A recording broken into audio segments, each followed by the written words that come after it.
Prevention का मतलब है कि इसके लिए पहले से ही प्रेपरेशन की जाए। रिलैप्स प्रिवेंट करने का मतलब है कि प्रोएक्टिवली हम कुछ इस तरह से अपनी प्रिपरेशन करें कि पेशेंट का रिलैप्स यानी उसके इस बीमारी के सिम्टम्स वापस ना आए, वो वापस नशा दोबारा ना शुरू करे।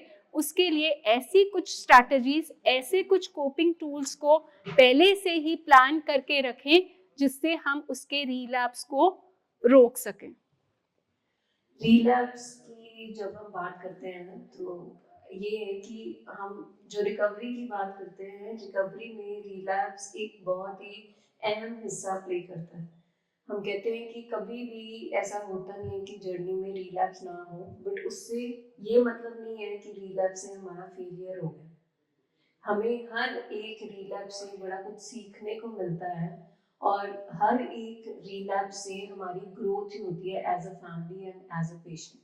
लाइफ में ये मीटिंग्स, ये काउंसलिंग्स, ये काउंसलर के साथ इन टच हमारी जिंदगी का एक हिस्सा बन जाना चाहिए, क्योंकि ये जो बीमारी है ये भी हमारे साथ उम्र भर हमारे घर में ये आ चुकी है, और लॉन्ग इनफ इसने सारी लाइफ लॉन्ग चल। तो हम अगर जब लॉन्ग इनफ की बात कर रहे हैं, हम ये नहीं कर रहे कि 3 मंथ्स आप जुड़े रहो, हम ये नहीं कह रहे कि जब तक फॉलोअप्स है तब तक। हम बहुत देखते हैं कि एक्टिवली फैमिलीज पार्टिसिपेट करती हैं जब पेशेंट यहाँ पे 3 मंथ्स होता है, तो जैसे जैसे फॉलोअप शुरू होते हैं या जैसे जैसे ओपीडी में वो आना शुरू होते हैं, सो फैमिलीज भी ये सपोर्ट ग्रुप मीटिंग्स अटेंड करना छोड़ देती हैं, इवन यूट्यूब के लिंक्स पे भी मतलब सुनना बंद कर देती हैं।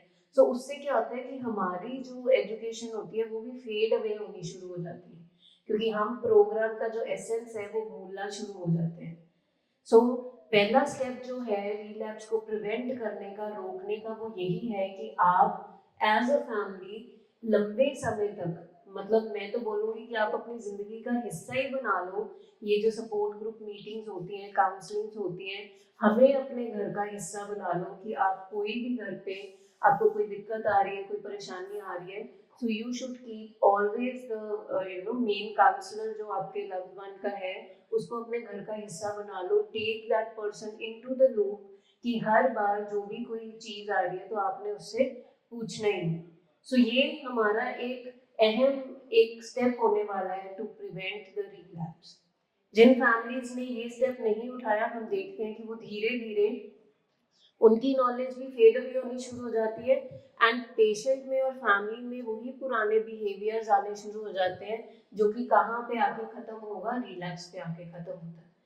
फैमिली का भी रिलैप्स हो जाता है, उनका बिहेवियरल रिलैप्स हो जाता है, वो वही ताने, ब्लेम और पुरानी बातें और शक वगैरह ये सब फैमिली में शुरू हो जाता है। एंड पेशेंट का बिहेवियर वही गुस्सा, प्रोवोकिंग, बाहर जाना, अकेले दोस्तों में जाना, बिकॉज घर का एटमोसफियर ही खराब हो गया सारा।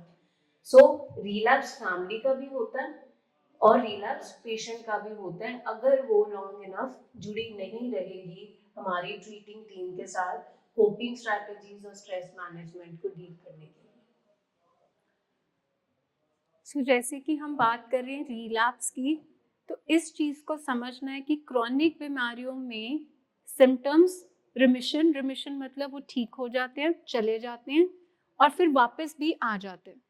आप बहुत सारे यहाँ पे जो बड़े बैठे हैं, आपने देखा होगा कि डायबिटीज क्रॉनिक बीमारी है।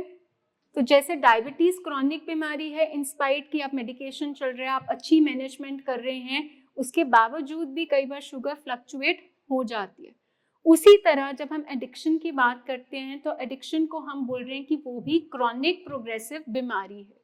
इंस्पाइट की पेशेंट और आपके एफर्ट्स एज अ फैमिली के एफर्ट्स पूरे ठीक चल रहे होते हैं, बट कुछ कारण बनते हैं जिससे सिम्टम्स वापस आ सकते हैं, क्योंकि एडिक्शन की बीमारी में बहुत सारे अंडरलाइंग रीजंस होते हैं, स्पेशली उसके मेंटल हेल्थ को लेकर।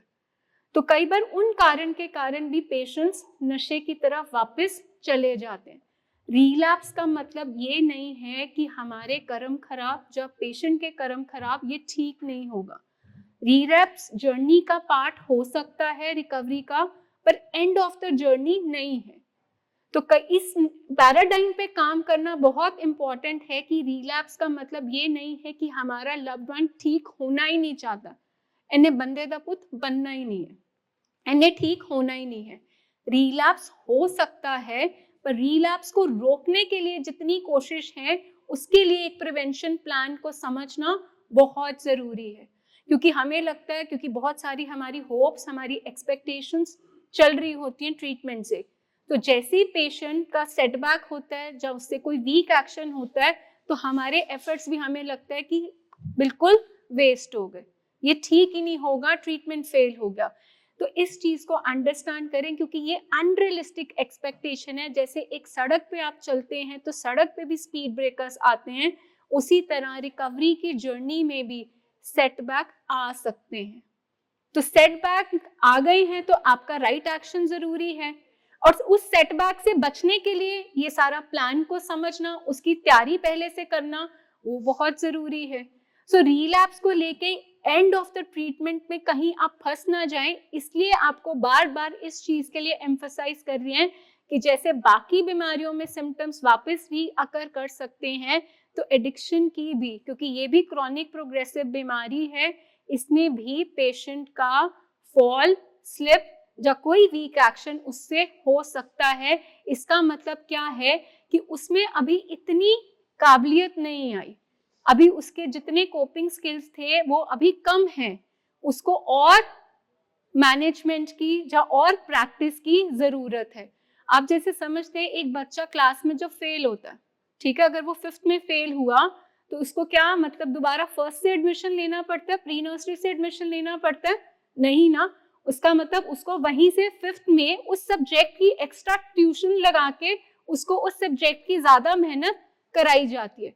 उसी तरह उससे उसकी लाइफ में क्या वो ट्रिगर हुआ जिसके कारण उसका रिलैप्स हुआ, उसकी मैनेजमेंट, उसके लिए उसके अंदर एक स्ट्रेंथ डालनी, वो बहुत इंपॉर्टेंट है। इसका मतलब ये नहीं है कि वो दोबारा से स्कूल शुरू करेगा, इसका मतलब ये नहीं है कि अब तक की पढ़ाई उसकी सारी वेस्ट हुई। उसी तरह रिलैप्स का मतलब ये नहीं है कि वो बिल्कुल फेल हो गया, अब वो कुछ कर ही नहीं सकता।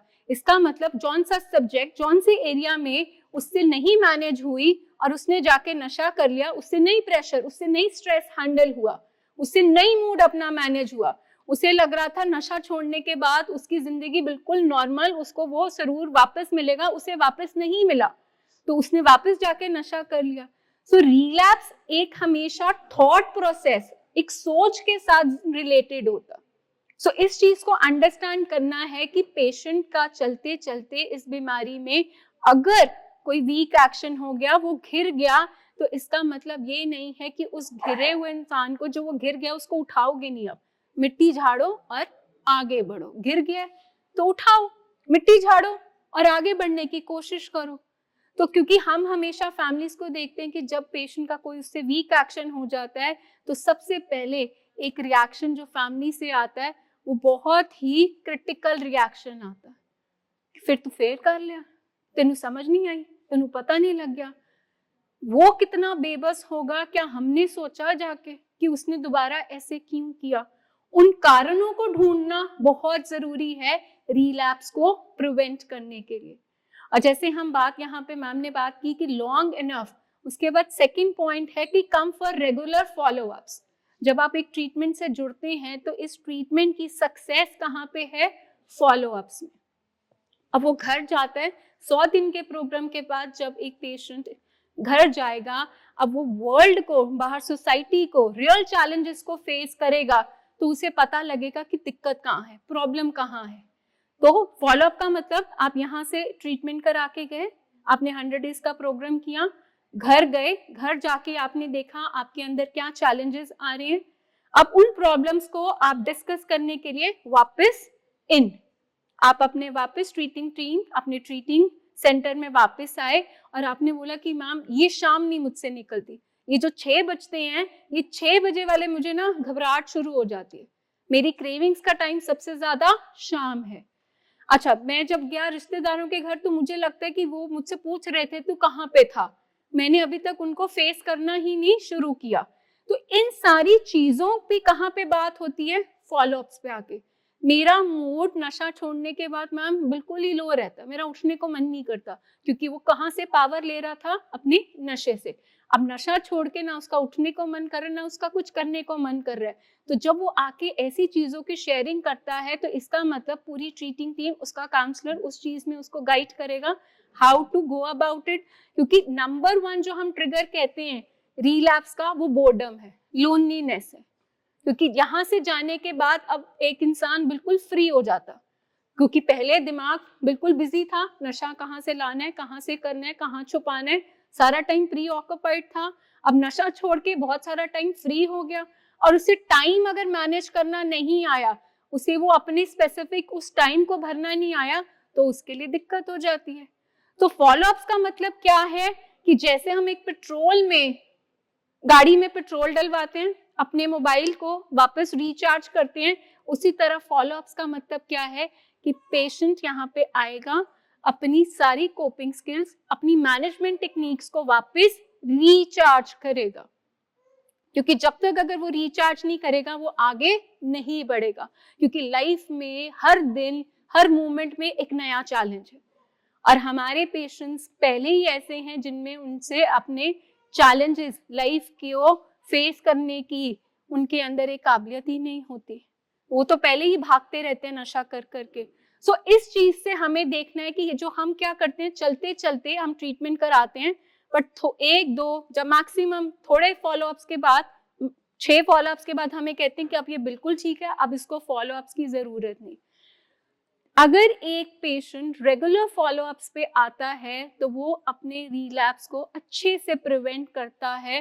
क्योंकि जब वो ऑनेस्ट शेयरिंग करेगा आके कि ये मुझे इश्यूज आ रहे हैं, ये टाइम पे क्रेविंग्स आ रही हैं, ये घर पे मसले हैं, ये स्ट्रेस हैंडल नहीं हो रहा, तो उसकी वो टेक्निक सीख के जाएगा, उसकी मैनेजमेंट सीख कर जाएगा। तो फॉलोअप से आप ऐसे ही सोचिए जैसे हम हर थोड़ी देर बाद हमें अपने आप को एनर्जाइज करने के लिए कुछ खाना पड़ता है, उसी तरह अपने माइंड को एनर्जाइज करने के लिए हमें फॉलोअप्स लगाने पड़ेंगे। हम पूरा प्रोग्राम करते हैं, पर जो इंटेग्रल पार्ट है ट्रीटमेंट को सक्सेसफुल करने का, वो है फॉलोअप्स। और जितने जिसके रेगुलर फॉलोअप्स होंगे, उतने उसके रिलैप्स के चांसेस मिनिमाइज होंगे। आप देखोगे जो रेगुलर फॉलोअप पे आ रहे हैं, वहां से रिलैप्स का रेशियो बिल्कुल डिक्लाइन की तरफ जा रहा है। जो फॉलोअप्स मिस करते हैं, तो हमें पता लग जाता है कि अब मेंटल रिलैप्स, अब इमोशनल, और थोड़े दिनों बाद आवाज आई जाती है कि पेशेंट का रिलैप्स हो गया। तो आप ये समझिए कि फॉलोअप्स क्यों इंपॉर्टेंट है, इंटेग्रल पार्ट है ट्रीटमेंट का। और अगर हम फॉलोअप्स के साथ ही लुक्का छिपी कर रहे हैं, इसका मतलब हमने जो 100 दिन अपने इन्वेस्ट किए थे ट्रीटमेंट पे, हम उनके साथ जस्टिस नहीं कर पा रहे। तो रेगुलर फॉलोअप्स प्रिवेंट करेगा रिलैप्स को। और इस बीमारी में एक बहुत और जो अहम हमें ध्यान देने की ज़रूरत है, वो ये है कि जब सब कुछ स्मूथ चल रहा होता है ना, तब रिलैप्स के चांसेस ज़्यादा होते हैं। तो अक्सर फैमिलीज क्या करती है, जैसे मैम ने बोला कि 6 फॉलोअप 7 फॉलोअप्स पे वो कहते हैं कि अब तो ये ठीक चल रहा है मैम, अब थोड़ा टाइम बढ़ा दो, या अब तो फॉलोअप पे नहीं आ सकता। पर फैमिलीज में ये याद रखना है कि सबसे ज़्यादा स्लिपरी टाइम ही वो है कि जब पेशेंट बिल्कुल ठीक कर रहा है, उस टाइम पे ही उसके दिमाग में एक भ्रम आना है। क्योंकि ये बोलते हैं हमें भ्रम की बीमारी है, वहम होता है इंसान को कि अब मैं खुद मैनेज कर लूँगा। तो ये एक वहम फैमिली के मन में और पेशेंट के मन में आना शुरू हो जाता है जब सब कुछ स्मूथ चलता है ना, कि अब तो ये हम खुद मैनेज कर लेंगे, अब जाने की क्या ज़रूरत है, हैवी हमने खज्जल ख्वार होकर क्यों जाना, 4-5 घंटे पैसे देने पाएंगे, ये करना पाएगा, उनते ही ठीक चल जाता है। ठीक है, जब कोई प्रॉब्लम आएगी मैम, तब हम देख लेंगे नेक्स्ट फॉलोअप, अब आप हमें ओपीडी में ही कर दो। सो हमें ध्यान रखना है कि जो चैलेंजेस बाहर आ रहे हैं, उसके लिए तो ज़रूरी है ही है फॉलोअप्स। और अगर चैलेंजेस कोई नहीं आ रहे, सब कुछ बहुत स्मूथ चल रहा है, फिर भी फॉलोअप हमें भूलना नहीं है।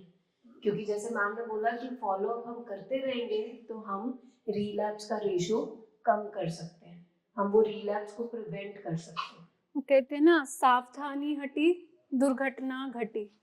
आपकी सावधानी जैसे फॉलोअप से हटती है, आप कहते हो कि नहीं, आप बिल्कुल सब कुछ ठीक है, अब तो ये बिल्कुल अपनी नॉर्मल लाइफ में वापस आ गया। तो आपकी सावधानी कहाँ से हटती है? बीमारी से हटती है। और फिर बीमारी पूरा अटैक करती है, क्योंकि बीमारी है ही आपको बेफिल, आपको कंफ्यूज करने वाली, आपको भ्रम करने वाली कि अब सब कुछ ठीक है। क्योंकि बीमारी में बहुत पेशेंस है। बीमारी कहती है मैं साइलेंटली वेट करूंगी। कब वेट करूंगी? कि जब चीज़ें ठीक हो जाएंगी फिर मैं इसके अंदर एक भ्रम डालूंगी कि अब तुम्हें ट्रीटमेंट की ज़रूरत नहीं है। तो ये भ्रम डालेगी बस, क्योंकि ये बीमारी सिर्फ एक सोच से वापस आती है। आप देखो कि कोई वायरस नहीं आता, कोई बैक्टीरिया नहीं आता, कोई मच्छर नहीं काटता। बीमारी कहाँ से आती है? अपने ही अंदर से एक सोच से आती है कि चीज़ें सब ठीक है, मुझे फॉलोअप्स पे जाने की ज़रूरत नहीं, मुझे मेडिसिन की ज़रूरत नहीं। क्योंकि किसी टाइम पे तो हम ये भी देखते हैं मेडिसिन के साथ छेड़ाखानी बहुत शुरू हो जाती है। मैं मैनी डोज चलती भी हूँ बिल्कुल ठीक है। आपको एक प्रिस्क्राइब डोज एक साइकियाट्रिस्ट ने उसके पूरा ट्रीटमेंट को रिव्यू करके उसका प्लान देख के दी है। सो प्लीज इस चीज को ध्यान में रखना कि मेडिकेशन अपने हिसाब से आप टेपर ऑफ या अपने हिसाब से बंद ना करना। ये भी रिलैप्स का कारण बनता है, क्योंकि छेड़ाखानी हम उस फील्ड के माहिर नहीं है। एक पूरे काउंसलर के साथ पूरी असेसमेंट के बाद उसकी केस हिस्ट्री देख के एक सेट डोज दी जाती है, और वो डॉक्टर को पता है कि उसने कब कैसे उसको टेपर ऑफ करना है। बट हमें क्या लगता है कि अब ये बिल्कुल ठीक है, दवाइयाँ बंद कर दो, फॉलोअप्स बंद कर दो, क्योंकि हम कहाँ देख रहे हैं, हम सिर्फ एक उसके एक आउटर फिजिकल लेवल पे सिर्फ उसका इम्प्रूवमेंट देख रहे होते हैं। क्योंकि बीमारी हम कहते हैं बायो साइको उसके माइंड से रिलेटेड भी है। तो सिर्फ उसके शारीरिक पक्षों देख के आप दवाइयाँ या फॉलोअप्स बंद मत करना। बीमारी का दूसरा हिस्सा जो साइको है, that is related to mind, सोचों के साथ, वो आपको नहीं पता, क्योंकि सोचें सबकी इंटरनल अंदर चल रही होती। सो हमको इस चीज का बिल्कुल ध्यान रखना है कि अगर हम इस बीमारी में, देखो हम आपको तो वैसे ट्रूली अप्रिशिएट कर रहे हैं, आपके सपोर्ट के बिना आपके लव्ड वन ठीक हो ही नहीं सकते। एंड हमारे लिए मतलब आप देख रहे हैं हमें बड़ी कमिटमेंट दिखती है कि जब आप यहाँ पे हर सैटरडे पहुंच जाते हैं, दैट शोज दैट कि आपके अंदर भी एक सीखने का जज्बा है। क्योंकि हम सारे इस बीमारी में, नशा जिसने एक ने किया, पर सारे ही हम बड़े पेनफुल जर्नी का हिस्सा रहे और सब बाहर निकलना चाहते हैं। तो हमारी तैयारी उस रिलैप्स को प्रिवेंट करने के लिए पूरी होनी चाहिए। जो इस चीज का माहिर है, लेट हिम डिसाइड फॉलोअप्स कब बंद होंगे, दवाइयाँ कब बंद होंगी, होंगी कि नहीं होंगी। क्योंकि हो सकता है शायद एक आधी गोली उसको लंबे समय में खानी पड़े, लॉन्ग टर्म खानी पड़े। अगर वो ठीक रहता है उससे तो फिर दिक्कत क्या है? So आगे बढ़ते हुए, the next step is ask for help when you need it and be honest about your feelings. कई बार हम ऐसे देखते हैं कि प्रॉब्लम कुछ ना कुछ 3 मंथ्स बाद गया है पेशेंट और ठीक चल रहा है, पर कोई दिक्कत आनी शुरू हो गई है, बट फैमिलीज ना वो छुपाना शुरू कर देती हैं हमसे कि कहीं ऐसा ना हो कि पेशेंट को दोबारा रहना पड़े, या कहीं ऐसा ना हो, क्योंकि नहीं तो कई बार क्या होता है, पेशेंट ही मैनिपुलेट कर देता है कि ये गलती जो है ना ये मत बताना वहाँ जाके, अब मैं ठीक हो जाऊँगा। बट हम फिर एनेबलिंग जोन में आ जाते हैं कि हमें लगता है कि नहीं, हमारा पेशेंट इतनी देर ठीक रहा था, चलो हम इस बारी ट्रस्ट कर देते हैं, हम नहीं डॉक्टर को बताते हैं कि ये थोड़ी सी छेड़खानी इसने करी है किसी भी तरीके से, या कोई बिहेवियर का रिलैप्स हुआ है, तो हम वो चीज़ें छुपा लेते हैं। तो यहाँ पे क्या है कि प्रिवेंट, हम हमेशा छोटे होते से सुनते हैं ना, prevention is better than cure, सुना होगा सबने। मतलब कि बीमारी आने के बाद क्योर तो देखो हमने करना ही है, हमने भागना है डॉक्टर के पास, पर सियानत किस चीज में है कि हम पहले ही उस बीमारी को कैसे रोक सकते हैं, संभाल सकते हैं, हम वो करें। सो प्रिवेंशन हमेशा बेटर रहेगी क्योर से, क्योंकि क्योर में क्या होगा कि बीमारी आ जाएगी, हमारा भी इमोशनल ब्रेकडाउन हो जाएगा, हम भी उस स्टेट में नहीं रहेंगे, पता नहीं हम उस तरीके से हेल्प कर पाएंगे कि नहीं। बट अभी क्या है कि दोबारा रिलैप्स ना हो, उसको प्रिवेंट करने के लिए हम एक गुड मेंटल स्टेट में भी हैं, हमारे में एनर्जी भी है, होप भी है, हम प्रिवेंट कर सकते हैं। सो यहाँ पे हम बात कर रहे हैं कि आने वाले टाइम में जो दिक्कतें आने वाली हैं उनको हम पहले ही आगाह कर रहे हैं आपको कि ये दिक्कत आने वाली है। पर जब तक आप ऑनेस्ट नहीं रहोगे अपनी शेयरिंग से, क्योंकि फैमिली, पेशेंट की तो शेयरिंग एक अहम रोल प्ले करती है, फैमिली की ऑनेस्ट शेयरिंग जो है काउंसलर के साथ, टीम के साथ बिल्कुल होनी चाहिए। कई बार हमारी फैमिलीज इतनी ऑनेस्ट है, कई फैमिलीज की पेशेंट में चेंजेस आते हैं, वो साथ साथ फोन करते रहते हैं कि मैम इनमें ये चेंजेस, वो देखो वो अपने पेशेंट को प्रोवोक नहीं कर रहे, कुछ नहीं कर रहे, सिर्फ ऑब्जर्व करके हमें टेलीफोन पे या हमें जब पेशेंट ने फॉलोअप पे आना होता है एक मैसेज कर देते हैं कि इस महीने या इस हफ्ते में हमने ये चीज़ें ऑब्जर्व करी हैं, माइन्यूट चीज़ें कि ये चुप रह रहे थे, ये नहा नहीं रहे थे, ये इरिटेबल थे। इससे क्या है कि आप ऑनेस्ट शेयरिंग कर रहे हो। जितना आप ऑनेस्ट ऑब्जर्वेशन अपनी शेयर करोगे हमारे साथ, हम उतने ही अच्छे तरीके से उनको हेल्प कर पाएंगे। अगर आप सोचो, अब क्या है कि अगर आप ऑनेस्ट शेयरिंग नहीं करोगे, आप क्या कर रहे हो? आप अपने पेशेंट की मदद कर रहे हो कि उसके सिम्टम्स छुपा रहे हो? सिम्टम्स छुपा रहे हो, क्योंकि यहाँ पे क्या है, सिम्टम्स किस में आने हैं? उसके बिहेवियर में आने हैं। सपोज करो कि वो 2-3 दिन से गुस्सा करता है, सपोज करो कि वो 2 दिन लड़के बाहर चला गया, ठीक है, और आगे उसने आपको सॉरी बोल दिया है, आपको मना लिया, आपको बाल घुमाने के लिए ले गया कि नहीं तू ये बात डॉक्टर को ना बताना, ठीक है, या कोई उसने टैबलेट इधर उधर से खा लिया है पर वो फॉलोअप का टाइम आ रहा है तो उसने कहा है कि नहीं मैंने 2 दिन ही रहना, तो डॉक्टर को मत बताना, मैं अब नहीं खाऊंगा कोई गोली बाहर से। तो पहले ही मना के एक प्लान के साथ आपको लेना है। अब आपका फर्ज क्या बनता है वहां पे? काउंसलर को बताना। ठीक है, हमें बहुत ये लगता है कि यार नहीं, हमने तो पहले उसके साथ धक्का कर दिया, 3 महीने बेचारा वहां रह के आया है, ये ना हो मैं अब इसने इतना मेरे को कॉन्फिडेंशियल ये बताया है तो मैं डॉक्टर को बताऊंगी कि मेरे से गुस्सा ना हो जाए, ठीक है, फॉलोअप पे चलो कोई बात नहीं, इस बारी हम 2 दिन भलाई करते हैं, बाद में देखेंगे। तो इसमें क्या होगा कि बीमारी बढ़ेगी। जब जब आप एज अ फैमिली हमसे कुछ छुपाओगे तो आप हमेशा याद रखना कि आप अपने लव्ड वन की मदद नहीं कर रहे हो, आप उसकी बीमारी को बढ़ने में मदद कर रहे हो, आप इनेबल कर रहे हो। You are not helping your patient but you are enabling your patient, और उसमें उसकी बीमारी धीरे धीरे धीरे धीरे करके बढ़ जाएगी। सो यहाँ पे आपको अपने बिहेवियर्स, अपने इमोशंस को सेटल करके रखना है कि आपने किसी भी बात पे मैनिपुलेट नहीं होना।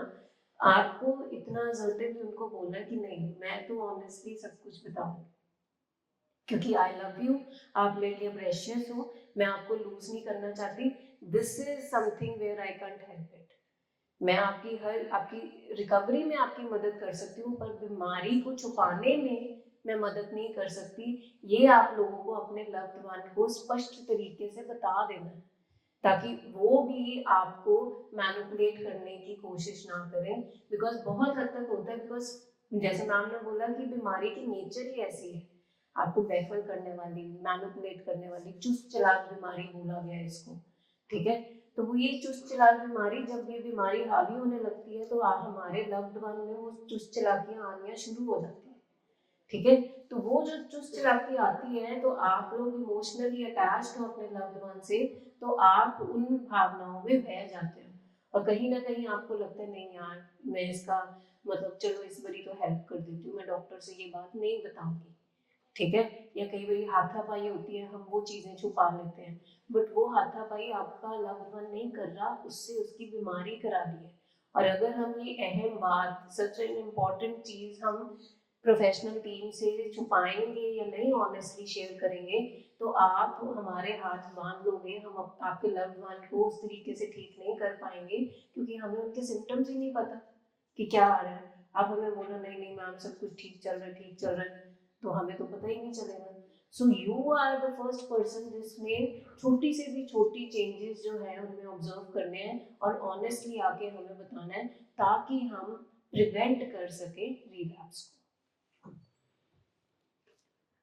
Moving ahead, the next point is create a relapse prevention plan about your triggers and how to deal with scenario that might be triggering in advance.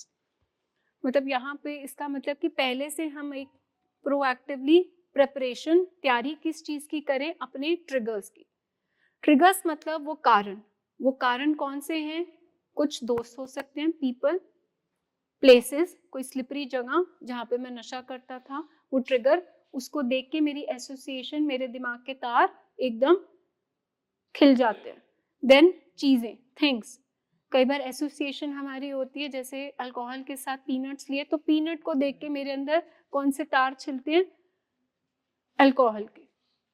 उसके बाद कुछ सिचुएशंस, लाइफ में कुछ स्ट्रेसेस आते हैं, फाइनेंशियल स्ट्रेसेस आते हैं, कोई आर्ग्यूमेंट हो जाता है, कोई घर पे क्लैश हो जाता है, कोई कॉन्फ्लिक्ट हो जाता है, कोई आपको कोई स्टेटमेंट किसी का क्रिटिकल मिल जाता है जो आप नहीं मैनेज कर पाते। सो हमने किस चीज़ का, हर किसी की लाइफ में कुछ ना कुछ ट्रिगर्स होंगे, वो कारण होंगे जिनको आइडेंटिफाई करना है। मुझे कुछ दोस्तों के नंबर्स देख के मैं उनसे ना नहीं कह पाता। मेरा ट्रिगर तो यही है कि मुझे कोई बोले तो मैं उनको नो नहीं बोल सकता। मेरे लिए ट्रिगर ये है कि मैं पैसा मैनेज नहीं कर सकता। अब मैं अपना देख रहा हूँ क्या ट्रिगर बन गया कि मेरे इतने लॉसेस हुए। अब जब मैं देखता हूँ कि नशे की बीमारी में मैंने इतना पैसा गवा दिया, मेरी रिस्पेक्ट पे क्वेश्चन आ गया, अब मुझसे वो मैनेज नहीं हो रहा। सो इन चीजों की पहले से ही एक सिनेरियो में, मतलब एक पहले से ही उसकी एक रोल प्ले में तैयारी करके जाना। क्योंकि नॉर्मली जब हमारे पेशेंट्स यहाँ से डिस्चार्ज होते हैं तो उन डिस्चार्ज के से पहले हम उनको ये टेक्निक्स, रोल प्ले टेक्निक्स कराते हैं कि सिचुएशन आई, आपके 4 दोस्त हैं, आपको ऑफर कर रहे हैं, आप ना कैसे करोगे। आपके फ्रेंड्स के कॉल आए हैं, ठीक है, वो आपको इनवाइट कर रहे हैं, आप ना कैसे बोलोगे। सो उन ट्रिगर्स को आइडेंटिफाई करना, उन आइडेंटिफिकेशन के बाद उनको मैनेज कैसे करना है। कि कल मुझसे कोई पूछ लेता है कहीं, क्योंकि हमारे पेशेंट्स यहाँ भेजते हैं, मैम हम 100 दिन यहाँ पे हैं, तो मैं ऑफिस वापस जाऊंगा, मुझसे पूछा जाएगा कि मैं 100 दिन कहाँ था। पता सबको होता है कि ये 100 दिन कहाँ पे था, बट एक हमारे पेशेंट के अंदर ये डर चल रहा होता है कि क्या जवाब देंगे। तो उस चीज की पहले से ही प्लान अहेड, आपने एक प्रेपरेशन की, एक रोल प्ले किया कि आप ऐसे 4 लोगों में आप कैसे उस सिचुएशन को डील करोगे। दैट इज थ्रू जो हम साइकोड्रामास यहाँ पे हर्मिटेज में करते हैं, वो थेरेपी बहुत काम आती है ताकि हम उन ट्रिगर्स को आइडेंटिफाई, पहचान लें। अब हर किसी की लाइफ में कोई ना कोई डिफरेंट ट्रिगर होगा। कईयों के दोस्त होंगे, पीपल होंगे, लोग होंगे, प्लेसेस होंगी, क्लब्स हो सकते हैं, बाथरूम हो सकता है, गाड़ी हो सकती है, ठीक है, फलाने जगह पे जहाँ के वो पब में जाके रोज ऑफिस से निकल के पीता था वो जगह हो सकती है, कुछ चीजें, कुछ सिचुएशंस। तो हमें उन चीजों को एज अ फैमिली, आपको क्या लगता है कि यार ये बंदा, इसको बड़ा टॉक्सिक है, अगर ये इसको मिलेगा तो इसका मूड खराब होगा, मूड खराब होगा तो उसको पहली चीज क्या याद आती है, नशे की।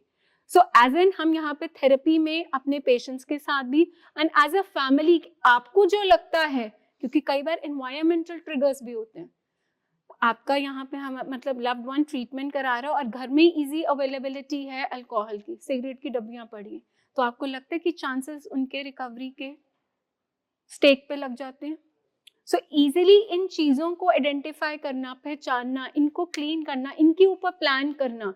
हो सकता है आपकी जॉइंट फैमिली है, पेशेंट को लगता हो कि इस रिश्ते में उसकी थोड़ी सी अनबन ज़्यादा रहती थी, अब वो वापस जाएगा, क्या उसको वो इंसान ट्रिगर कर सकता है, उसके क्या आपने उनसे बात की। तो इनके ऊपर एक पहले से ही प्लान बना के काम करना, प्रोएक्टिवली, ये ट्रीटमेंट का चुनाव।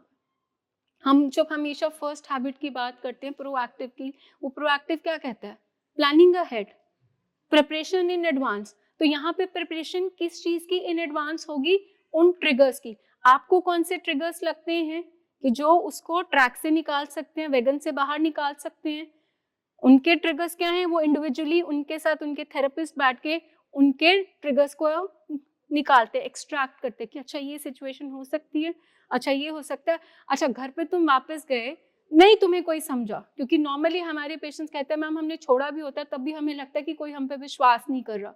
तो हम इस सिचुएशन पे भी कि आप पे विश्वास क्यों किया जाए, इस पे बातचीत हो जाती है कि ताकि, क्योंकि हम नॉर्मली कहते हैं कि नशा छोड़ के उन लोगों को लगता है कि अब हम पे सब विश्वास करें, हमें पूरी जिम्मेवारियां दी जाए, नहीं दी जा सकती, बिकॉज ये रेड स्टैंड में अभी एक क्लॉज है, नहीं दिया जा सकता। तो वो सिचुएशन में, इन छोटी छोटी सिचुएशंस पे कि आप पे कोई विश्वास नहीं कर रहा, आप अकेले नहीं अभी जाओगे, ठीक है, आप अपने पास पैसे नहीं रखोगे, क्योंकि ये सब क्या बनेंगे, ट्रिगर्स, पैसा, मोबाइल, आपका अकेले जाना, पुराने दोस्तों के साथ उन कॉन्टैक्ट्स में, सोशल साइट्स पे, इंस्टा पेज और फेसबुक अभी चलानी, ये सब क्या है, प्रिवेंशन प्लान के क्लॉज हैं कि अभी यूसेज नहीं है सोशल मीडिया की या फोन की, क्योंकि ये ट्रिगर्स हैं। इस तरह से क्या हमने प्लानिंग की। तो आप लोगों को भी क्या लगता है कि उनके लिए क्या ट्रिगर्स होंगे, स्लिपरी प्लेसेस, मतलब वो कहते हैं ना, चिकने लोग चिकने समय में चिकनी जगहों पे जाके ये फिसल जाएंगे। तो वो चिकने लोग कौन से हैं, वो चिकनी जगह कौन से हैं, वो चिकनी सिचुएशंस कहाँ हैं जहाँ पे ये फिसल जाएंगे, वो आपने डिस्कस किए काउंसलर के साथ कि ये हो सकता है कि शाम का समय नहीं समझ आ रहा, ये हर टाइम पे शाम का समय आता है तो ये बेचैन हो जाता है। आपने ये छोटे छोटे चेंजेस देखे, क्योंकि ये छोटे छोटे चेंजेस हैं जो उसके इमोशंस में आ रहे हैं, ये ही ट्रिगर करते हैं उसको जाके दोबारा सब्सटेंस यूज करने के लिए।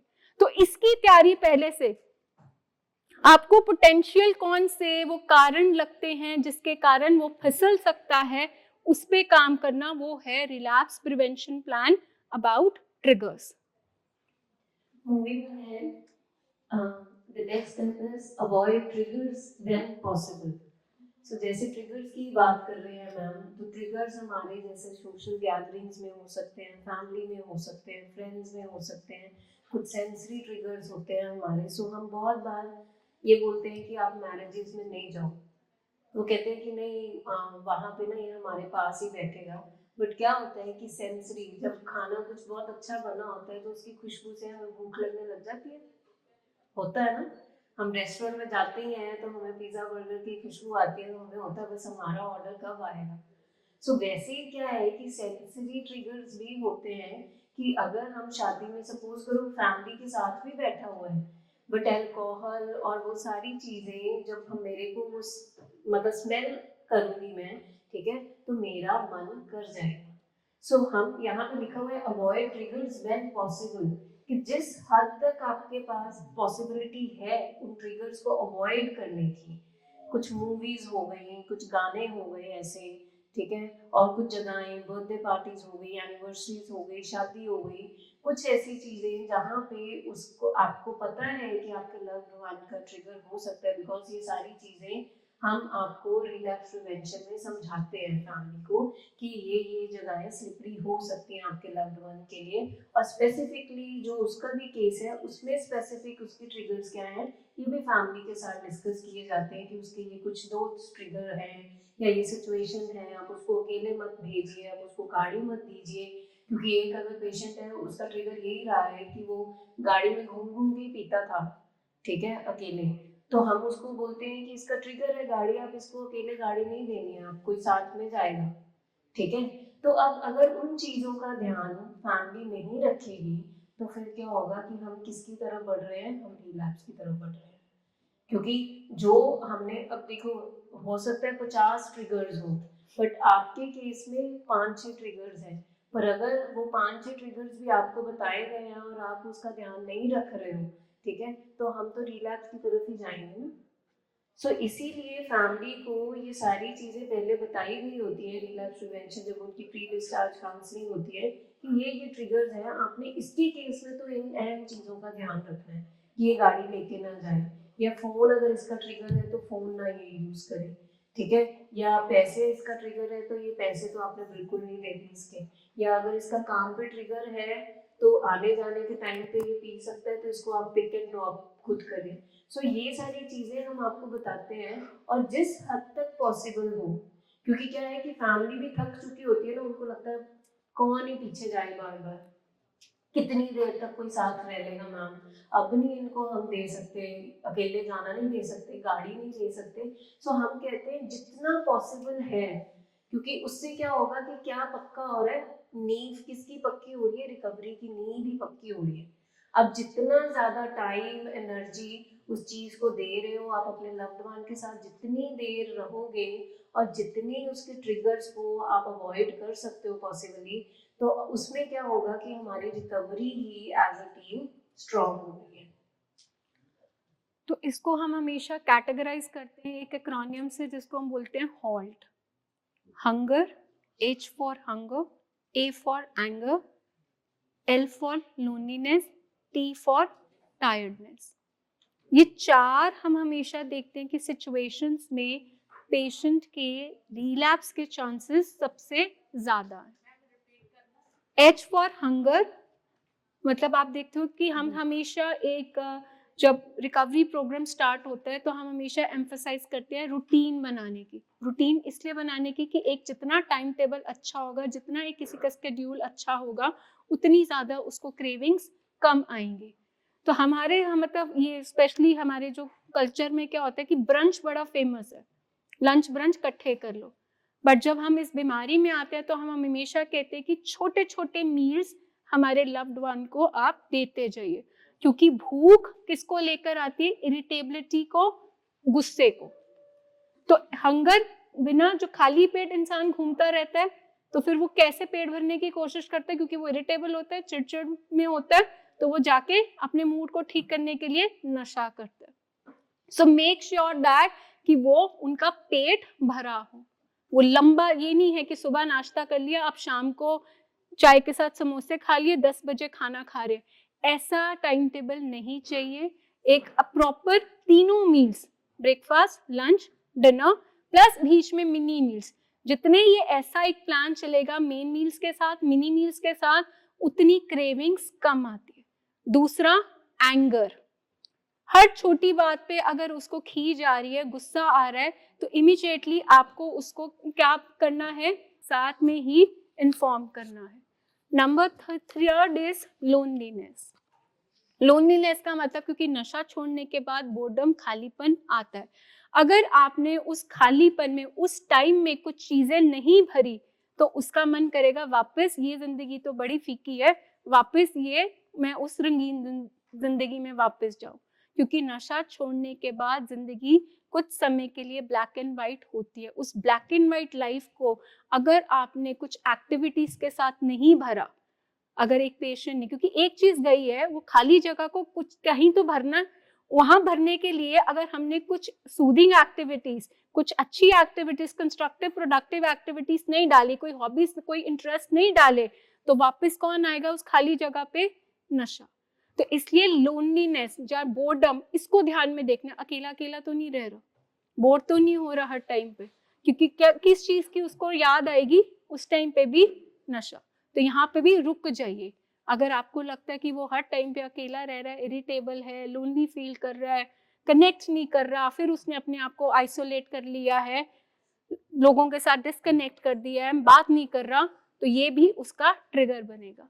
And number fourth is tiredness.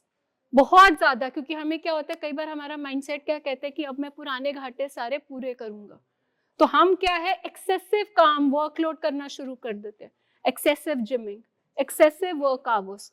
सो ये भी खतरे का साइन है। तो इसका मतलब यहाँ पे भी हॉल्ट, हॉल्ट मतलब रुक जाइए, क्योंकि आप जरूरत से ज्यादा अपनी बॉडी को अभी नहीं थकाएंगे। इसलिए हमेशा रूटीन में 8 घंटे की नींद प्रॉपर अच्छे से बोला गया है कि एडिक्वेट स्लीप बहुत इंपॉर्टेंट है। आप एक्सेस अपने आप को बर्नआउट नहीं करेंगे फिजिकली। सो इस तरह से इन ट्रिगर्स को ध्यान रखना है, क्योंकि ये अगर चीजें अगर आपकी नजरअंदाज में आती हैं तो हम कहाँ बढ़ेंगे? रीलैप्स। तो आप आज का सारा हमारा फोकस क्या है कि रीलैप्स को हमने रोकना है। इसका मतलब प्रॉपर एक रूटीन उसका घर का बहुत जरूरी होगा, उसके उठने का, खाने पीने का, काम पे जाने का, अपनी एक्सरसाइज के लिए, अपनी वॉक के लिए, ताकि उसकी रूटीन में कुछ ना कुछ अगर चलता रहा तो उसमें वो कलर वापस लाइफ के आते रहेंगे। And coming forward, that is ensure that home environment is supportive and low stress. मतलब घर का माहौल encouraging होना चाहिए। जैसे हम छोटे छोटे एक बच्चे में चेंजेस देख के जैसे एक्साइट होते हैं, उसी तरह रिकवरी के प्रोसेस में आपको अपने लव्ड वन के माइक्रोस्कोपिक चेंजेस को देख के उनको इंकरेज करना है, उनको शाबाशी देनी है। क्योंकि नशा छोड़ के वापस दोबारा जिंदगी शुरू करना आसान नहीं होता। तो घर का एनवायरनमेंट, हमारे घर में पहले क्या था? इनेबलिंग थी। आज इनेबलिंग से क्या हम टफ लव पे आए तो हम ठीक रास्ते पे हैं। प्रोवोकिंग की जगह आज हम अपनी बात मतलब एक बाउंड्री में कह के असर्टिवली कह पा रहे हैं तो हम ठीक रास्ते पे हैं। अगर हम कंट्रोलिंग की जगह उसके साथ कह रहे हैं कि हम साथ चलते हैं तेरे, हम एक सपोर्ट सिस्टम दे रहे हैं, तो इसका मतलब ठीक रास्ते में हैं हम। तो जो पुराना हमारा होम एनवायरनमेंट था, जहाँ पे क्रिटिकल रिमार्क्स थे, बेइज्जती प्रोग्राम था, ताने थे, ठीक है, उसको कंट्रोल करने की कोशिश की थी। आज घर का माहौल क्या इंकरेजिंग, सपोर्टिव हुआ? क्या वो अपने मन की बात आपसे कर पा रहा है? आप उस दिन सोचना कि आपके अंदर रिकवरी प्रोग्राम की सक्सेस आई है जब आपका लव्ड वन बिना झिझक आपसे बात कर सकता है कि मुझे क्रेविंग हो रही है, मुझे मदद की ज़रूरत है, मैं क्या करूं? क्योंकि हमारे आधे पेशेंट्स डर के मारे बात ही नहीं करते कि हम बात करेंगे कि हमें क्रेविंग हो रही है, तो हमारे घर वालों से क्या रिस्पॉन्स मिलता है कि हाले भी तू ठीक नहीं होया, इन्ना इलाज तेरा करा दिया। सो आपको इस चीज को देखने कि घर का अगर माहौल अगर टॉक्सिक है तो ना आप सांस ले पाएंगे ना वो सांस ले पाएगा। अगर अभी भी आपने लेट गो नहीं किए पुराने ग्रजेस, जो पुराने आपके मन मुटाव थे, तो भी अगर गुंजल पड़े रहे तो भी वो घर का माहौल में वो सांस जहाँ वो खिल नहीं पाएगा। अगर आप देखो कि लाइक क्या कहते हैं, घर के माहौल में अगर रोज अगर आप किसी पौधे को भी पानी देते हो तभी वो खिलता है, और अगर आप पौधे को पानी नहीं देते तो वो नहीं खिलता ना। तो उसी तरह घर का माहौल किससे होता है? घर वालों से। और घर वालों का माहौल कैसे बनता है? उनके आपस के बातचीत से, उनकी कम्युनिकेशन से। सो अब आप देख लीजिए कि आप जो बातचीत आपके घर में करते हैं उसका लेवल क्या है। क्या वो सपोर्टिव है? क्या वो शाबाशी दे रहा है? क्या उनको इंकरेज दे रहा है? क्या उनको वो कह रहा है कि हम तुम्हारे साथ है, कोई बात नहीं बेटा, है बीमारी, मैं हर चीज में तुम्हारी मदद करूंगी इस ट्रीटमेंट के लिए, पर जहां पे ये बीमारी मुझे कहती है पीछे अपना हाथ करने के लिए, मैं करूंगी क्योंकि तुम मुझे बहुत प्यारे हो। एनकरेजिंग इन्वायरमेंट अगर हम घर पे बात करें तो ये भी होता है कि जब हम ट्रीटमेंट में होते हैं सो घर की रिस्पॉन्सिबिलिटीज़ या काम की इतनी नहीं कर पाता पेशेंट। सो हमें ऐसा लगता है कि हम उसको सुनाते हैं तो सारा दिन लेटा रहता है, कुछ करता नहीं है। तो हमने ये चीज़ समझनी है कि अभी उसकी कैपेसिटी बिल्ड नहीं हुई है ये रिस्पॉन्सिबिलिटीज़ को संभालने की। पहला स्टेप हम बोलते हैं कि अगर आपका लव्ड वन सिर्फ और सिर्फ नशे से दूर ही रह रहा है और आपसे शेयरिंग कर रहा है, यही बहुत बड़ी बात है। और अगर अब वो घर के काम नहीं कर रहा, अगर वो इतना प्रोडक्टिव नहीं हो पा रहा, तो इसका मतलब ये है कि वो अभी इतनी कैपेसिटी उसमें नहीं है। ये एनकरेजिंग है कि बेटा कोई बात नहीं, ये मैं कर लेती हूँ। हमने ताने और वो ब्लेम गेम दोबारा नहीं शुरू करनी है। मूविंग है practice self care including care for emotional, physical and psychological states.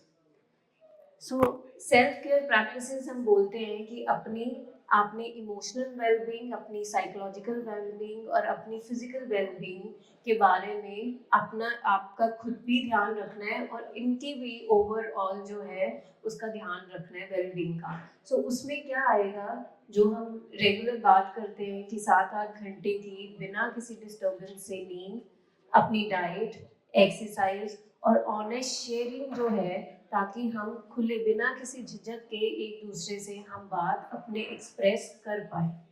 So physical health में आप लोगों की डाइट, आपकी दवाइयाँ, आपका खुद का टेक केयर कि आप खुद का ध्यान कितना रख रहे हो। क्योंकि अक्सर क्या होता है, फैमिलीज क्या करती हैं कि फैमिलीज पेशेंट का ध्यान रखते रखते अपना ध्यान रखना क्या करती हैं, बंद कर देती हैं। अपनी दवाइयाँ बंद करती हैं कि नहीं ये ठीक हो जाएगा तो हमने तो खुद ही ठीक हो जाना। सो आप लोगों ने क्या करना है कि अपनी सेल्फ केयर प्रैक्टिसेस को खत्म नहीं करना, अपनी सेल्फ केयर प्रैक्टिसेस को हमने जारी रखना है। अपनी सैर काफ़ी ऐसी होती है मदर्स की, मैं तो पहले गुरुद्वारे जाती थी, मैं गुरुद्वारे भी जाना बंद कर देता है, मैं तो रोटी खानी बंद कर देती है। सो आप मुझे बताओ कि आप अगर ऐसा अपना टेक केयर नहीं करोगे तो क्या आप अपने लव्ड वन का टेक केयर कर पाओगे? नहीं कर पाएंगे। सो सेल्फ केयर प्रैक्टिसेस अगर हम उनको गाइड यहाँ पे एक रूटीन बना रहे हैं तो फैमिली को भी हम यही अर्ज करते हैं कि आप लोग अपनी फिजिकल हेल्थ, इमोशनल हेल्थ और साइकोलॉजिकल हेल्थ तीनों का ध्यान रखें। अपने इमोशंस को आइडेंटिफाई करें, अपने मूड्स को पहचानें, शेयर करें और अपने लव्ड वन के ऊपर ना वो बर्डन डालें कि आपके मूड को वो समझे और वो आपके मूड को ठीक करे। आप उसके लिए प्रोफेशनल हेल्प ले सकते हो। मतलब क्या है कि कई बार क्या है, हमें किसी चीज का बुरा लगा तो हम ये बोलते हैं ये मेरा बेटा है तो इसको पता नहीं है मुझे ये चीज़ बुरी लगी है, या ये मेरा हस्बैंड है इसको पता नहीं है मेरे को ये बुरी लगी है चीज़। तो हम क्या कर रहे हैं कि उस चीज़ का, अपने मूड का ठीक करने का बर्डन किसके ऊपर डाल रहे हैं? अपने लव्ड वन के ऊपर। पर वो किसकी रिस्पॉन्सिबिलिटीज है? आपकी खुद की रिस्पॉन्सिबिलिटी है कि आपने अपने मूड की रिस्पॉन्सिबिलिटी लेनी है। अगर आपका मूड किसी चीज़ से डिस्टर्ब है, उदास है, चिड़चिड़ा है, तो आपने प्रोफेशनल की हेल्प लेनी है कि यहाँ पे मैंने आइडेंटिफाई किया है कि जब ये सिचुएशन हो जाती है ना, तो मेरे को गुस्सा आता है, मेरे को फ्रस्ट्रेशन आती है। So it has to do with you, not with your loved one. और अक्सर घर में क्या होता है कि हम आपस में एक दूसरे के ऊपर ब्लेम डालते हैं कि तुम्हारी वजह से मुझे ऐसा फील हो रहा है, तुम्हारी वजह से मैं फ्रस्ट्रेटेड हूँ या उदास हूँ। सो फैमिली का क्या है कि अपनी इमोशनल वेलबींग का भी ध्यान रखना है। और साइकोलॉजिकल का मतलब कि हमारे को क्या बिहेवियर, हम रूटीन ठीक कर रहे हैं, हमें कैसी सोचें आ रही हैं, कहीं मैं नेगेटिव भी तो नहीं सोचती जा रही हूँ कि ये नहीं, ठीक नहीं है, ये बाहर से आएगा, इसकी आंखें क्यों लाल है, ये ज़्यादा सो क्यों रहा है, कहीं ये 24 घंटे मेरी जो सोचें हैं वो नेगेटिव तो नहीं चलती जा रही। क्योंकि जब हम साइकोलॉजिकल वेलबींग की बात करते हैं तो उसमें हमारी कोग्निटिव, हमारी थिंकिंग जो है वो बहुत रोल प्ले करती है कि हमें सारा दिन में कैसी सोचें आ रही हैं। अगर मैं सारा दिन में नेगेटिव सोचों के जाल में रह रही हूँ तो मेरी प्रोडक्टिविटी कितनी की होगी? मैं हमेशा ही, मेरे सांस उसमें ही अटके रहेंगे कि हाँ ये कहाँ गया है, क्या कर रहा है, क्या नहीं है, फ़ोन ऑन है, फ़ोन ऑफ है, कितने घंटे सो रहे, तो मैं अपना ध्यान कहाँ रखूँगी, मेरी फिजिकल वेलबींग कहाँ गई? सो हमारी साइकोलॉजिकल, इमोशनल और फिजिकल वेलबींग के लिए हम कुछ प्रैक्टिसेस जैसे डाइट, एक्सरसाइज और ये मैंने बताया कि शेयरिंग करनी है आपने, वैसे ही अपनी मेडिसिन खानी है। ये सारी प्रैक्टिसेस, हमें डीप ब्रीदिंग हो गया, हम मेडिटेशन कर सकते हैं, जो हम स्पिरिचुअल प्रैक्टिसेस करते हैं हम वो जारी रख सकते हैं, ताकि ये सारी चीज़ें अगर हम करेंगे हम अपना ध्यान भी रख पाएंगे और अपने लव्ड वन का भी ध्यान रख पाएंगे। The next point is involve your family members, close circle in your treatment and recovery program. That means कि हर एक फैमिली में, हर एक मतलब अपने सर्कल में कुछ लोग ऐसे होंगे जो हमें पता है कि वो हमें सपोर्ट करते हो, साड़ी बाह बनते हैं। सो हम सिलेक्टिवली उन लोगों को कॉन्फिडेंस में लेके अपनी प्रॉब्लम शेयर कर सकते हैं और उनसे हेल्प मांग सकते हैं। मतलब जितने आपको लगता है कि आपके वो सिलेक्टिवली लोग हैं कि जो आपकी मदद कर सकते हैं, उनको बताइए। वो क्या बनेंगे? डिफेंस बनेंगे आपके लिए, क्योंकि अकेला इंसान थक जाता है। तो सिनर्जी का मतलब क्या होता है कि हम सबकी एनर्जी ले रहे हैं। किनकी एनर्जी ले रहे हैं? जो हमें सपोर्ट करते हैं, जो इस बीमारी को समझते हैं, जो सच में हमारा हित चाहते हैं। तो हर एक फैमिली में, क्योंकि अकेले आप थक जाओगे, सफर लंबा है। तो जैसे एक घर में ही हम कहते हैं कि कई बार तो घर में ही बिल्कुल ऑपोजिट में बिल्कुल इंडो पाक मैच चल रहा होता है, daughter in law versus mother in law. तो इसका मतलब कहाँ तक ये मतलब रेस चलेगी ट्रीटमेंट की? बहुत जल्दी वो एक इंसान थक जाएगा। सो अगर हर एक इंसान 25-25 ग्राम अगर भार उठाएगा तो 100 ग्राम इजीली उससे उठ जाएगा। उसी तरह अगर आपको ऐसे लोग मिलते हैं अपनी फैमिली में, क्योंकि हर में किसी का चाचा जी होते हैं, मासी जी होते हैं, मामा जी होते हैं, जो आपको लगता है कि वो आपको सपोर्ट कर सकते हैं, तो उन्हें इस बीमारी के बारे में बताएं, उन्हें इन्वॉल्व करें, उन्हें मीटिंग्स में लेके आएं, उन्हें लिंक्स दीजिए, ताकि उन्हें आपकी इस जर्नी, आपकी इस पेन, इस रिकवरी, इस हीलिंग प्रोसेस के बारे में पता लगे और वो आपको बिल्कुल सपोर्ट कर सके। क्योंकि अकेले इंसान का काम नहीं है, ये उसके बस की बीमारी नहीं है कि वो उसको अकेले नजिठ लेगा, उसको अकेले ठीक कर लेगा। तो आप जितने सिलेक्टिवली सपोर्ट आपको लगता है कि ये लोग हैं जो मुझे सपोर्ट कर सकते हैं, उन्हें शेयर कीजिए, उन्हें मिलाइए अपने लीड काउंसलर के साथ और उनसे हेल्प मांगिए कि हाँ ये है, अगर मुझे जाना ही है, आप मेरा साथ चलोगे, तो इसका मतलब 2 जने साथ जाएंगे तो कल को कोई इनको प्रॉब्लम आती है तो आप 2 जने इजीली मैनेज कर सकते हैं उस चीज को। तो इस तरह से आप मतलब उन लोगों को कॉन्फिडेंस में लीजिए, उन्हें बताइए। इसका मतलब ये नहीं है कि आप ढिंढोरा पीटे कि मेरे घर में ये बीमारी आई है, मेरी मदद करो। इसका मतलब है सिलेक्टिवली आपने सिर्फ उन लोगों को बताना है, अपने रिश्तेदारों को, जो आपको लगता है कि वो आपको इस सफर में सपोर्ट करेंगे। और अगर वो नहीं करेंगे तो ठीक है, क्योंकि वो नहीं समझते, क्योंकि आपके ऐसे रिश्तेदार भी होंगे जिनको नहीं पता होगा कि ये बीमारी है, इसका इलाज इतना लंबा चलेगा, या इस बीमारी में इस तरह से बार बार फॉलोअप्स पे आना पड़ेगा। वो ये ना हो कि आपको पीछे की तरफ खींच दे। जो आपके साथ चलेंगे उनको अपने साथ रख के थोड़ी थोड़ी रिस्पॉन्सिबिलिटीज को डेलीगेट कीजिए। जितना आप ये चीज़ों को डेलीगेट करेंगे उतना सफ़र इजीली आराम से कट जाएगा। मतलब हमने सपोर्ट उन लोगों में ढूंढनी है जो हमारी सपोर्ट कर सके इस रिकवरी में सस्टेन रहने के लिए। वो लोगों की सपोर्ट ढूंढनी है जो हमें पीछे ना खींचे ट्रीटमेंट से।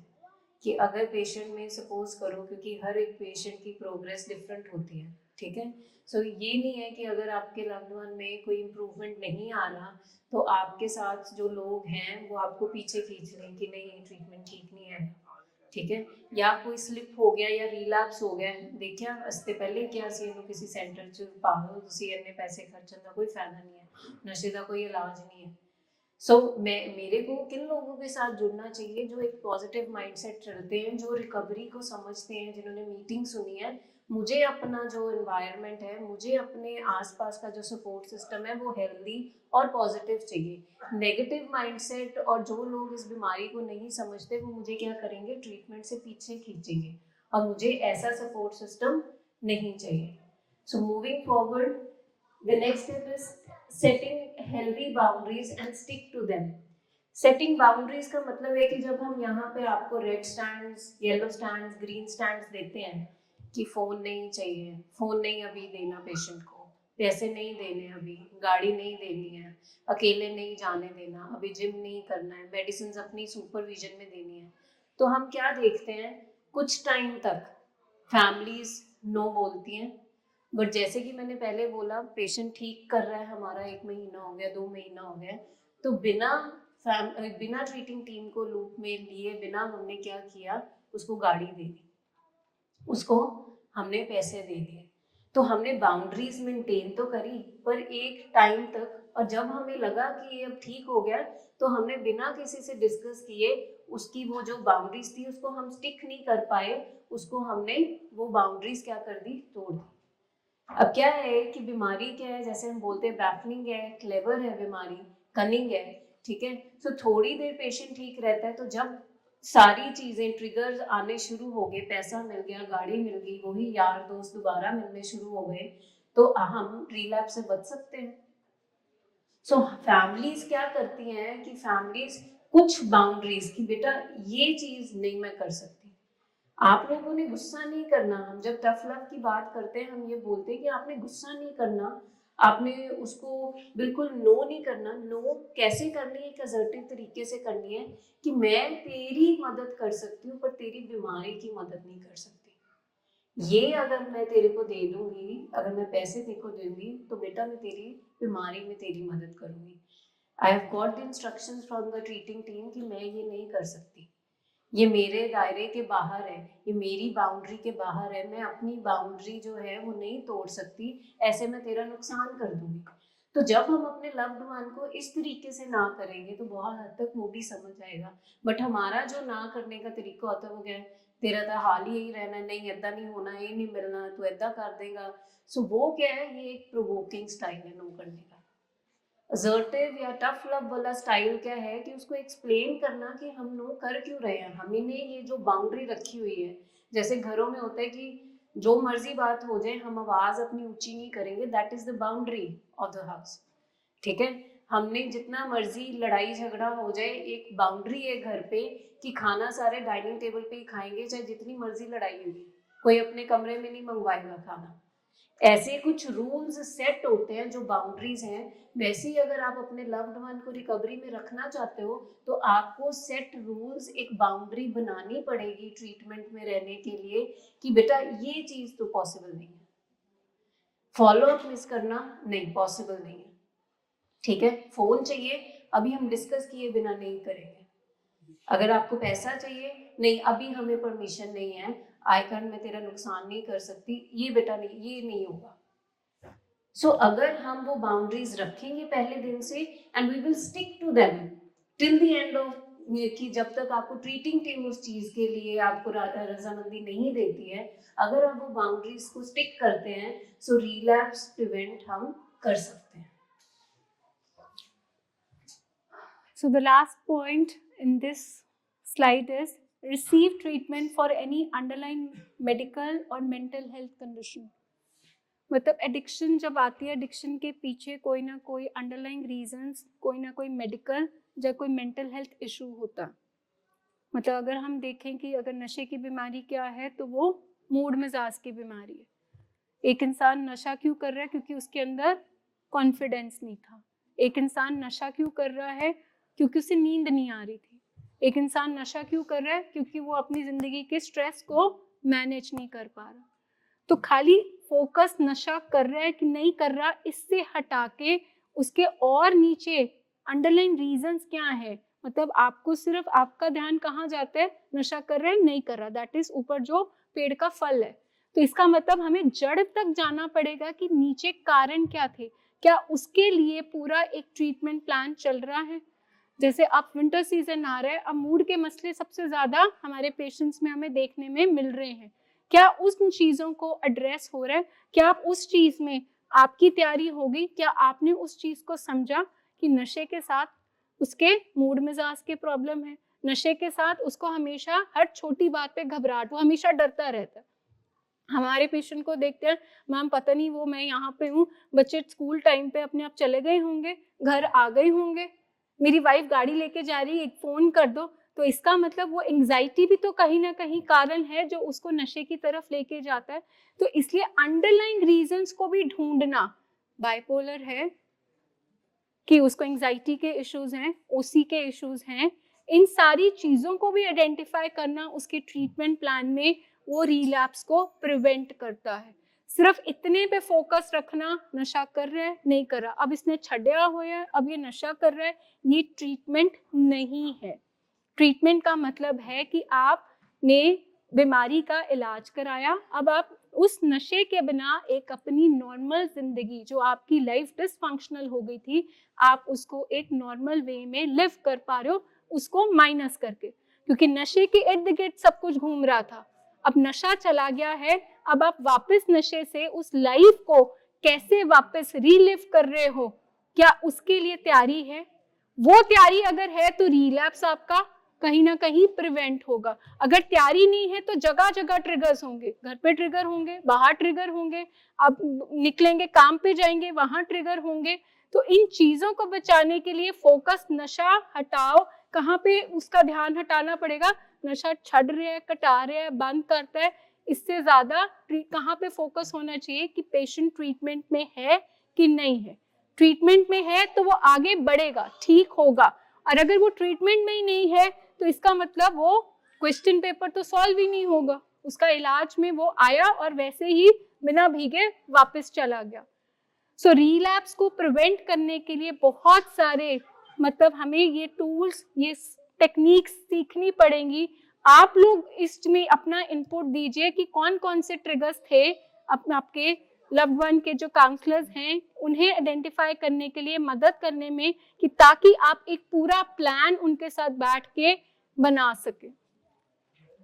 सो ये थे कुछ points to how to prevent relapse in recovery journey.